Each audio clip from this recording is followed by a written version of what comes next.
Hello and welcome to UOC Pitchside, the sports chat show brought to you by University Cambridge journalism student. That's right, I'm back this week. I did miss it last week. And anyway, it's a later show. It's a later edition this week. It's obviously the midweek football. So we're going to start there, and there's only one place to start really. Luis Suarez must have had something fruity for his breakfast. He was incredible, Jamie. Yeah, I said it to Kevin there when we were watching the game. It's probably the best individual performance I've ever seen from a Liverpool player. I think he could be the greatest player I've ever seen play for Liverpool. That was such a good performance, and I think without him we wouldn't have won the game. He made the Norwich defence look like lemons. It was an unbelievable performance. And yeah, I don't think there's much else to say. Luis Suarez just dominated them, and without him I don't think we would have won the game, because it was just his absolute genius. Some of them goals, unstoppable, unplayable, and yeah, it was a perfect performance. Kev? It's a weird game. Liverpool started again pretty poor passing. It was an odd game, and then out of nowhere, Suarez smacks one in from 42 yards. Ridiculous goal. And then the next goal, in from a corner. It was probably underrated because the ball is up near his shoulder and he smacks it in. Third goal he wins, goal of the season, undoubtedly. Gets the ball from a poor pass of Sterling, knocks it over Leroy for his head, and on the half volley into the corner. Unbelievable. And his fourth goal was only a crap free kick. Like, oh my god, it was a serious performance. He had his Weet-Bix that morning. Then he gets an assist as well. It really was probably the best performance I've ever seen from a Liverpool player. And the weird thing is, he misses the first 5 games of the season, yet he's the top scorer in the Premier League. I think he's been involved in a goal every 60 minutes or so this season. He must have put a banana in that Weet-Bix though. Harry? Not a chance was that third goal the best goal of the season. Not a chance. Awful defending. He did the flick was good, but the defending was so standoffish. It was unbelievable. I think it was Bennett. I'm not sure who it was, but Bennett just. I know that's what Suarez does to people. He makes them stand off, but Bennett just completely went away from the tackle instead of closing it down. Didn't even go for a block. You can't give that guy that much space. If you give someone like that much space, then that's always going to happen. I was very unhappy with that because I didn't have Suarez in my fantasy team, and he cost me about 50 points on everyone. 48 points he got. There's no way to account for what Luis Suarez done in that game. Like, you say you can't give him space, but he was 40 yards out. You can't give him space 40 yards out. You know, you can't be constantly on him all the time. He's so quick. He's so tricky. How do you defend against a player like that? You just can't do it. He's a league above everybody else in the league. I think he is the best player in the Premier League at the moment, and one of the best in the world. I agree with that, but I think the first goal was better than the third goal.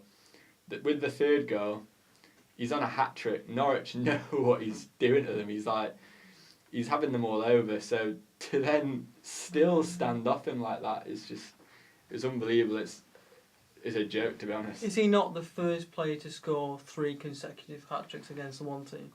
Is that right? He's Liverpool's first player to score 3 hat tricks against the same team. He has 11 goals in 4 games against Norwich, and he didn't score in the first one, something like that. So yeah, it was a great game. Basically, I was chuffed with it. You got an assist as well at the end of it. We're going to move on now to Fulham Spurs. Obviously, I hope he was keeping up with the Twitter, because me and George were tweeting the game. My favourite tweet was from George when he tweeted, "I don't actually know what Holtby does," and then Holtby goes and scores the screamer. And I knew as soon as he tweeted that, it was going to be one of those days for us. But from a Fulham point of view, it was a vastly improved performance. The fans were back on side. The cottage was rocking once more. And I think we did deserve a point. Lloris had an outstanding game, as did Stecklenburg, to be fair. George? I don't know about deserving a point. I think Fulham were as good as, if not better than us in the first half. But in the second half, as I pretty much expected from the age your squad is, it kind of fell away from you. I mean, you took the lead for a decent goal from Dijaga, who I know is quite highly rated by Fulham fans. But I think as well as Lloris making a few saves, Stecklenburg kept you in the game at times as well. So I can't say that we didn't deserve the win, but I wouldn't really begrudge you a point if you'd have got one either, I suppose. I mean, it was just nice to see an improved performance from Spurs, really. I was incredibly disappointed to see Fulham winning for so much of the game, and then I checked the score, it was 1-1. I was like, oh no, just hold out and get a point, just didn't want Spurs winning the game, and then they come back, and I was like, oh, it's just inevitable really, isn't it? The Fulham are going to lose every single game they play. Brutal team. Holtby's goal was pretty much like a lot of the goals. Holtby's goal was like a lot of the goals Bales was scoring last year. It was quite interesting. But I don't think Spurs. I think they played actually better than they have in a lot of recent times. He should have put it away. Paulinho missed a great chance early on. So again, they're still kind of not looking great in goal, but they were creating better chances for once. But again, on Fulham's point of view, they did look a lot. They looked like they had more of a plan than they usually do. So maybe they can carry that on into the weekend. See what happens. Everton United. That was a great result for Everton. Davy Moyes is a genius, isn't he? Paddy Power put something up. It took 10 years for David Moyes to win at Old Trafford. Against Everton. Yeah. Or Everton United game to win one of them games. And he done it for Everton when he's United manager. Pretty funny, I think. I think they could get Champions League. Everton. I really They do. rely too much on Lukaku to get Champions League football, really. The best part is that David Moyes can't even take credit for the win that Everton got against United because 3 of the attacking 6 weren't even at the team last season. And Fellaini was in McCarthy's pocket all game. Fellaini looked so average at United. It's not right. I don't know what's happened to him. You love James, don't you? I do. I think he's a very good player. He does so many things that go unnoticed in the game. It's brilliant. Even from a Liverpool point of view, I still find it like I enjoy taking the piss out of David Moyes, but he had a hard job. Like I don't think there's ever been a more poison chalice of a job going in following Fergie. So I think United probably should have gotten a manager and who was proven to have won trophies, but it's hard to really like rip it into Moyes because he was always gonna fail. United are now like everybody else. They have that dilemma. Do we keep the manager? How long do they keep the manager for? They've never had to worry about getting rid of a manager. If it gets much worse for David Moyes, if they don't start winning in the next few months, like they're gonna have to look elsewhere. If they don't start winning, if they finish out to the top 5 or 6 and don't make Europe, it's a realistic thing. It could happen. They might not make Europe, and that is a catastrophe, especially being league champions. George? I think that's interesting because I'd like to know. We're not going to find out until it actually happens, but I'd like to know what the cut-off point is for David Moyes. When is enough? I mean, it's not now. He's got a lot. He's got time. He's got January to maybe bring some players in. He's got to have a better transfer window than his first. But what is the cut-off period for David Moyes if they don't get 4th, if they don't get in a title race, if they don't get into Europe? When does it become too much? I think the interesting thing here is that we don't really know how the Glazers are going to react because they've never had a manager who wasn't like not winning all the time. And then the other thing is United are in a lot of debt, so we don't know how what's going to happen if they don't make Champions League football. How will that affect them? So they might think in January here we might make Champions League football. It's imperative we get that. We're going to have to get rid of Moyes. It's something that the United board have never had to worry about before, and I think it goes to show that they're on the same level as everybody else now, and it's great. And quickly, Harry? I don't think it's the squad. I don't think it's the manager. I think it's the squad. I just don't think their squad's as good as the rest of the squads around them. I think there's 5 better squads in the league than Man United's, and the midfield's especially poor. So I don't really think it's David Moyes' fault. I think he needs to bring someone in January. And very quickly, Harry, it wasn't the greatest result for you up at Swansea? No, absolutely not. It's pretty shocking, to be honest. But I mean, I think we probably should have had a penalty. Bit of a banana skin. Yeah, I think probably should have had a penalty. And then obviously the second goal was very unlucky. Shelby had a shot. Shelby had a shot. Krul saved it. It hit off Debussy and went in. So I mean, it was unlucky. Like we were getting back into the game at that point as well, and then Shelby scored from 20-25 yards and finished us off. It needs a reaction, like, because we've been playing so well recently. It would be a shame for us to just go on a losing one now. We just need a reaction against Man United. And there hasn't been a better time to play Man United. So. And in other very quick news, Nicholas Bentner scored for Arsenal. Bentner! Did you see the header? Arsenal actually played really well, to be fair. I knew he'd be up for that, Kev. Yeah. I knew he'd be up for going, Bentner!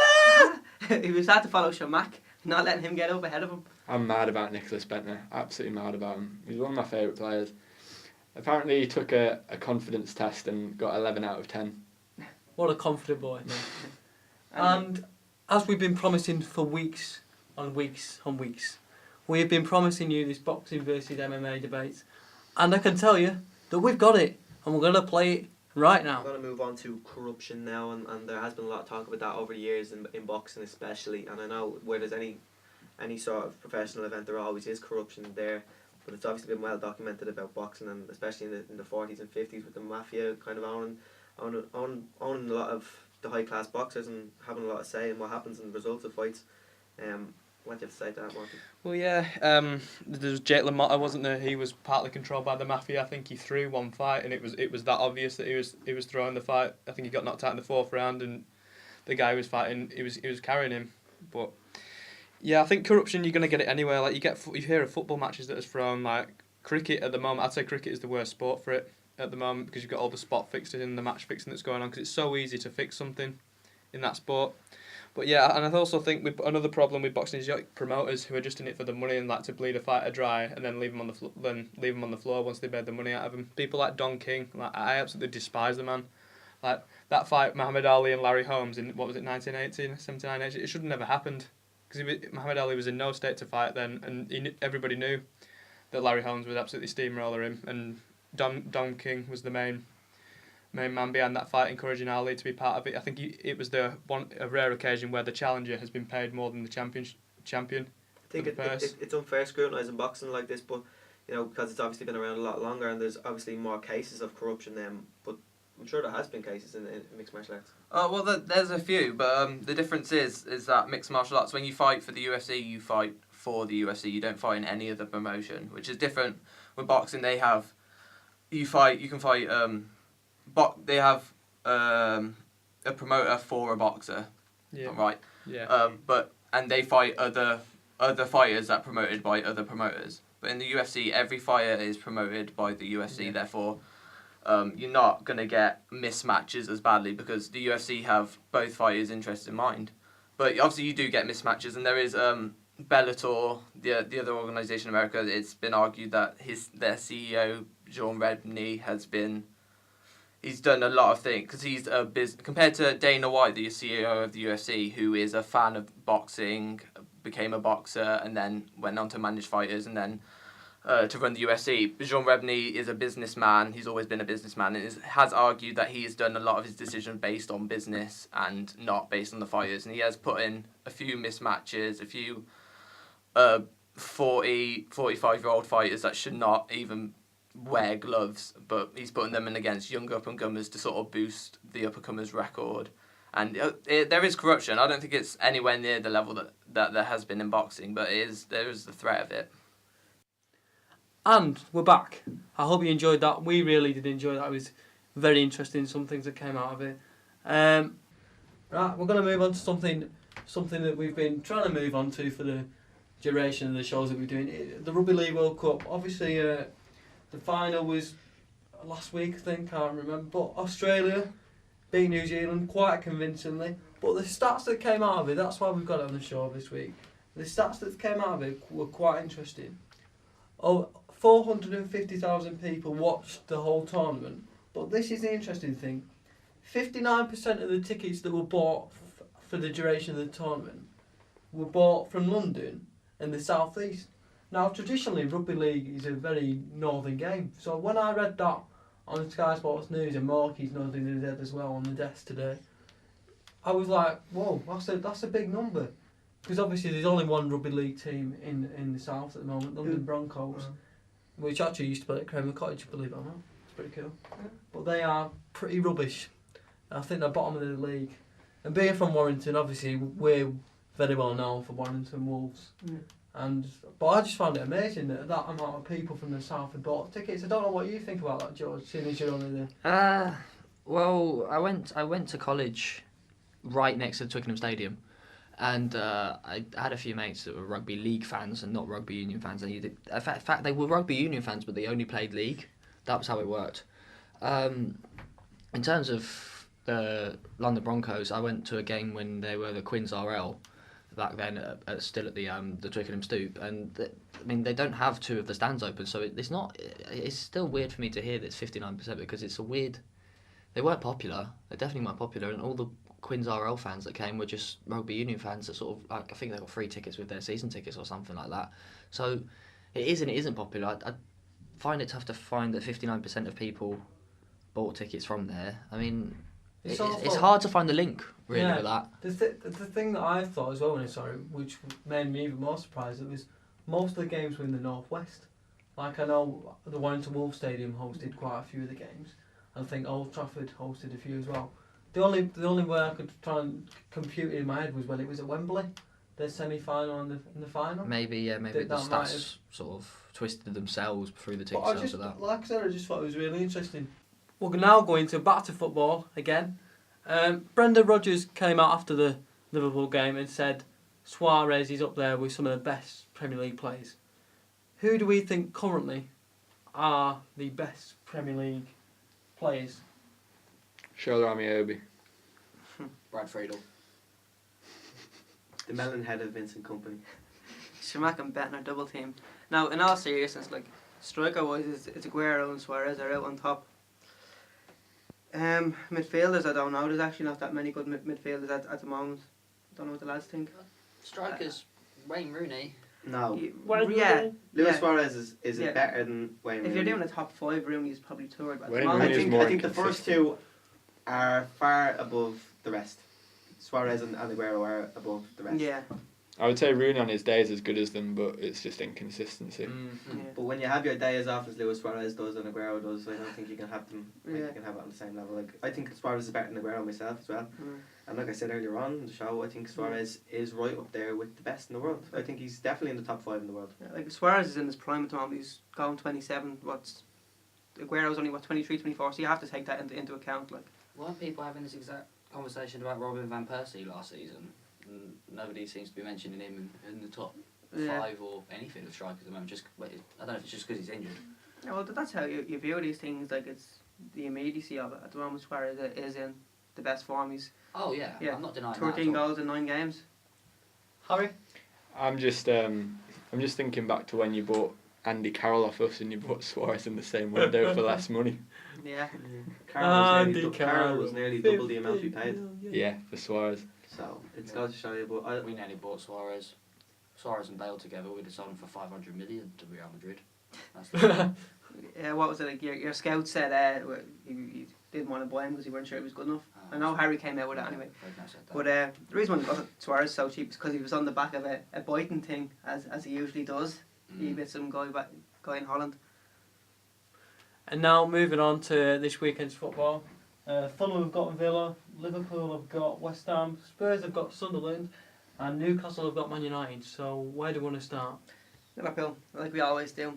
I guess the first thing is that Andy Carroll's back training, so I'm hoping he doesn't play as crap as he usually is. It's just it'd be written in the stars, wouldn't it, for him to score against Liverpool in his first game back in about 6 months. So I'd be worrying there, but barring that, I don't have anyone up front. Morrison is out with suspension, yeah. so if Carroll doesn't play, then look, what are you going to play Carlton Cole? Grand. So I'd really hope Liverpool win that personally, at home. the thing is about West Ham, they do set up well and they're quite compact in the middle. And we always talk about the midfield with Liverpool because it does worry me. But it was good to see Luke's getting dropped. I don't think Alan had the best first half, but he did improve in the second half of the last game against Norwich. And I think they're going to play probably 6 in the midfield. So, they play no striker. So that'll be tough for us. But I think we can break them down with the ability of Suarez and Sturridge back fit. Yeah. Coutinho as well. We should do well. Won't an Allardyce team just kick Suarez out of the game now, or is it possible to kick Suarez out of the game? Suarez is a fighter. He's not the kind of player who can get kicked I out. don't Just bite him. Last season we played them at home. John Collins, of all people, marked Suarez out the game. And then when we played them away last season, the Army ran the show until he got injured. And we ended up winning. Do you out mean 10. James Collins, not John? Same thing. John Collins played John for Collins Fulham, didn't played he? for us, yeah. Yeah, but James Collins, the Welsh James guy, Collins, the Welsh that's the guy, one. yeah. The He ginger. marked Suarez out the game last year at home, which was real surprising. Ended up being 0-0. So I'd be hoping that the Army doesn't get a touch in the game because he'd walk all over our I remember midfield. about 10 years, I don't know what it is about Welsh defenders, but I remember it must have been about just over 10 years ago, maybe 10 years ago. Daniel Gavadon completely marked Thierry Henry out of the game for the first time in a long time. Fulham Villa, Aston Villa, Fabian Delph scored a right peach against, was it Southampton? I'm a bit worried because Villa are very, very good away from home on the counter. But we need to pick up the points. It was interesting to see Benteke get dropped in the last game as well. Like, hadn't scored in 8 games now. And it paid the results when, what's his name? Kozak, yeah. Kozak scored. So, both strikers scored actually for Villa that game. So, Bongelhor as well. So, it's interesting to see. They have options there up front. I know how they feel because the exact same thing happened with Papi Cisse. He was on fire, wasn't he? And it's been a very, very long time since he scored and he's been dropped completely now. So I just Same. think Benteke was on a different level to Cisse. No? No. Well, no, Cisse had half a No. season of. Benteke More goals. Cisse Benteke had a half full a season of destruction, like. Benteke had a full season though. I Not feel the if same level though. Not the same level as Cisse did. Cisse was the best player in the league for that 6 months. He was actually, he was. Wouldn't say best player in the league. before this kicks off into a royal fight, I was just about to say that if we perform as well as we did against Tottenham, I'm sure we can get the 3 points that we drastically need. Spurs Sunderland. If it's anything like the Chelsea Sunderland game, we could have a right corker on our hands. George? Will that be a first for the Spurs game this season? George But, and Tottenham. I'm expecting us to win, finally. I'm not sure which team we're going to play. I'm not sure we're going to stick up front, really, because Defoe started the last game. And, Sunderland scored 3 goals from set pieces against Chelsea. That's what worries me as well. We're not that great at defending against those. But I can't see us losing. I can't see us losing against the Sunderland team. We've got a decent record up there as well. We beat them 2-1 last season for a great goal from Aaron Lennon, who's been playing really well since he came back from injury. So hopefully he kicks Townsend out of the team once more, and Lamella can get a start on the right hand side this time. The one thing I'd worry about if I'm a Spurs fan would be Phil Bardsley. Don't know what he's going to do. You don't. Will he score for Sunderland or will he score for Spurs? You never know. Like, that's the thing with him. Banana foot on him, you know, can go anywhere. I know, it's incredible, really. And Newcastle, Man United. It's a great time to play United, I think, from a Newcastle point of view. Harry? Yeah, definitely. A very good time to play Man United. Rooney and Van Persie both out. Man U not in great form. But then, could have said the same thing about Swansea. It was a great time to play Swansea. They'd played Valencia midweek, then they'd had a game at the weekend, and so they'd had sort of three games in 6 days. They didn't have Boney, they didn't have Michu, and we lost 3-0. So it just depends if the team that beat Tottenham and Chelsea turn up, or the team that lost to Sunderland. Cynicism of majority there. That's the way it is. Exactly. But yeah, I reckon Newcastle could do it personally. Like, you never know. How long is it since you won United? Is it something like 41 years, I think I saw in the BBC Sport thing? I think he's around that time. So just look at Everton, they went there and won as well. So. If Everton can do it, anyone can do it. Yeah, I suppose so. Now, I don't know if you've clocked on, but we have mentioned quite a wide variety of fruits in this episode this week. It's because we had a bet before the show. Well, Harry and Jamie had a bet. Harry said, if you can get him more than three fruits in the show, I'll give you a quid. And how many did you get in, Jamie? Not 4. I think I got peach in, a couple of bananas, and a fruit, and a few I had a oranges. couple of bananas. Yeah. I said banana twice. Yeah. Well, that doesn't count then. That doesn't Yeah, count but as no, one but I fruit. think I said 5 altogether, but I said banana twice. I definitely got 4. peach in. Remember Peach. that? Well, I said lemon, Lemon, yeah. melon head, banana foot, banana skin, and That was it. what was the other one? Did I say another I one? don't think you said another one, no. No, It's that's just 3. poor Did I show. call James Collins tangerine head? No, Do we there you go. think that banana and banana skin count? Or is that Oh, the it's bet one. off? that's 1. There's 3, so it's fine. Does he win the quid, folks? I think Yeah. I think I'll have to give him a quid. Yeah. Yeah.